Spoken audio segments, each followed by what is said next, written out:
Hello, my name is Benjamin Hart. I'm an American attorney and the managing director of Integrity Legal here in Bangkok, Thailand. As the title of this video suggests, we are discussing the K-1 Fiance visa. The K-1 visa is used by folks who have an intention to marry their fiance in the United States and take up lawful permanent residence within.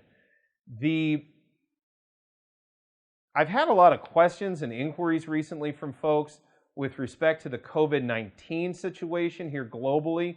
We've seen virtually, it's my understanding, basically all embassy functions globally pertaining to visa applications are effectively shut down, or I should say all but shut down. I've heard of limited cases being processed through, but on a very rare basis. So the embassies are shut down. Department of Homeland Security is only just coming back online here in mid-June at the time of this video. And generally speaking, international travel is very difficult. So I've had a lot of folks ask me, well, is COVID-19 a valid reason why I haven't seen my fiance in person? For those who are unaware, the K-1 Fiance visa requires folks applying for that visa to have met in person within a 2-year period, 2 years prior to the filing of the application. They actually have to have set eyes on each other within 2 years of filing for that benefit. And for this reason, COVID-19 could really be a monkey wrench, for lack of a better term.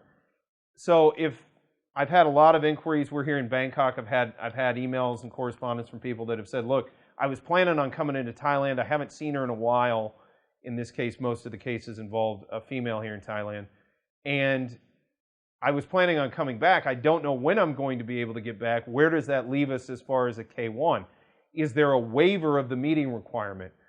The short answer is yes, there is a waiver of the meeting requirement. The long answer is I really need to see your case and understand your situation in order to be able to provide any insight with respect to whether or not I think it's reasonable to presume that you might be eligible for a waiver of that meeting requirement. In most cases involving waivers of the meeting requirement that I have been successful in, it has been very extenuating circumstances that have precluded a meeting from taking place.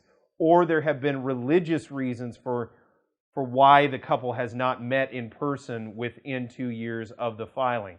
So again, it's circumstantially dependent.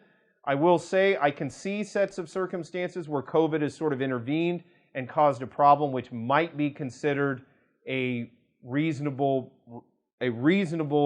excuse or a good reason, if you will, for waiving the meeting requirement. But I suspect those are going to be cases which are few and far between, and they're going to be very circumstantially dependent.